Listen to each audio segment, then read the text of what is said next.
Ba-da-ba-da-ba. 5, 4, 3, 2, 1. And hey, everybody, welcome to Purpose Points, inspiration and ideas to help you level up your life and business to make a difference in the world and get happier, healthier, and wealthier in the process. I want to talk with you today about a powerful principle to help you solve employee problems forever. Now, if you're not in a position where you have employees, don't tune out. There are still some powerful things you can learn from this.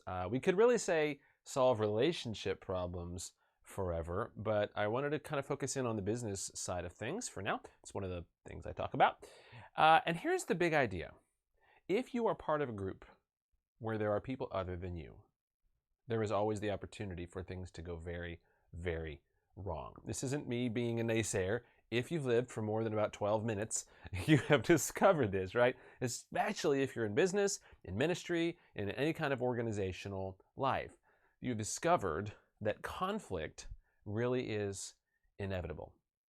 And one of the frustrating things about being a leader is when you see the people for whom you're responsible, and maybe you're a leader in a company, or maybe you're a leader in your home, or in your church, or in your community, but when you see people with whom you are interacting and for whom you're responsible, when you see them not getting along.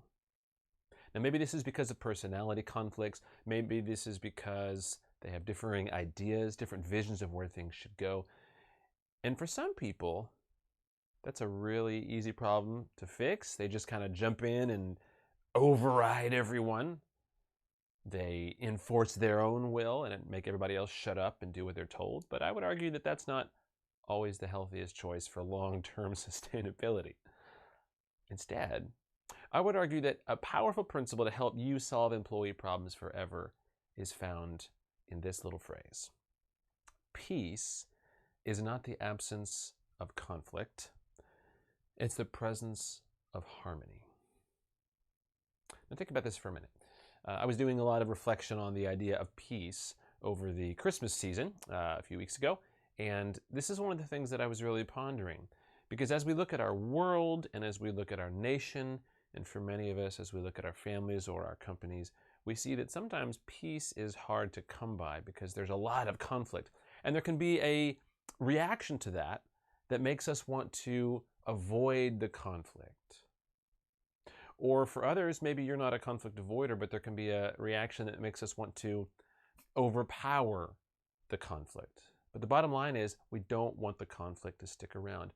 I would argue that that is an approach that may get you short-term success, but it won't give you sustainable growth over the long term.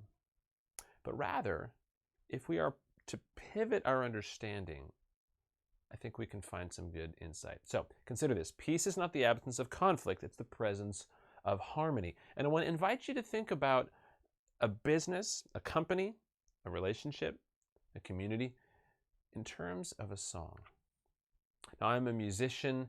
I mentioned this last week, I believe, a couple times ago. I play different instruments. And here's the thing about music.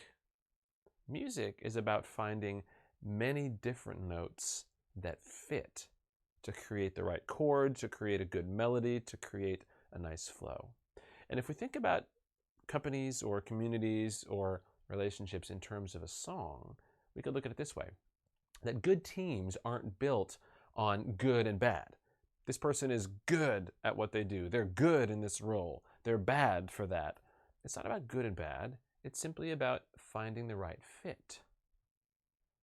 See, if you were to think about a musical keyboard, you can imagine that every note has its own worth and value, its own usefulness, its own part to play, if it's played correctly. And just like that, every person in your company, every person in your community, every person in your family has their part and their note. And the question isn't, is it a good note or a bad note, a good part or a bad part? It's, does it fit? So consider this. If you're in a conflict with someone else in your organization, or perhaps a better way to say it is, there are others in your organization who are having a conflict, and you need to look at the whole picture as a leader and determine, how do I make harmony happen here? Well, you might have to come to a hard realization that some notes belong in a different song. And maybe for you, you're watching this today and this is exactly what you needed to hear. You needed to hear some notes belong in a different song. Maybe there's a hard conversation you need to have with someone on your team that says, hey, look, you have a lot to offer, but the things you have to offer aren't the best fit for the thing we're trying to build. I heard one person say when they let someone go, when they fire someone, they say, we want to free you for your future, which is really a great way to look at it. And we'll talk about that more in a future video. But some notes belong in a different song. Bottom line though, this one principle that can help you solve employee problems forever is understanding that peace is not the absence of conflict, it's the presence of harmony. Which means, if you want to solve those conflicts, if you want to solve those problems, help each person find which one of their notes can blend best with the whole. This is about engaging with your team, engaging with your neighbors, engaging with the people in your family, and figuring out two things. Number one, what are their notes? It doesn't work if you're trying to superimpose someone else's note on a key that was never meant to play that note. I can press middle C all day long, hoping that it will sound lower pitched or higher pitched, but that won't work. I can paint it, I can put a little label that says high C, but every time I hit that note, it will sound the same because that is its note. So the first thing is knowing your team, knowing the people around you, and discovering what are their unique notes. Now, there's a lot of great resources for this. There's all sorts of personality inventories. I'm a big fan of the Clifton Strengths program, the Strengths Finder 2.0. That has been really helpful in my life and in the lives of my clients. One thing we do is we work with clients to help them figure out what are their unique notes. But you need to figure that out for your own team. And then number two, figure out, like a composer, songwriter, how can that note fit in the context of the whole so you can create something beautiful together.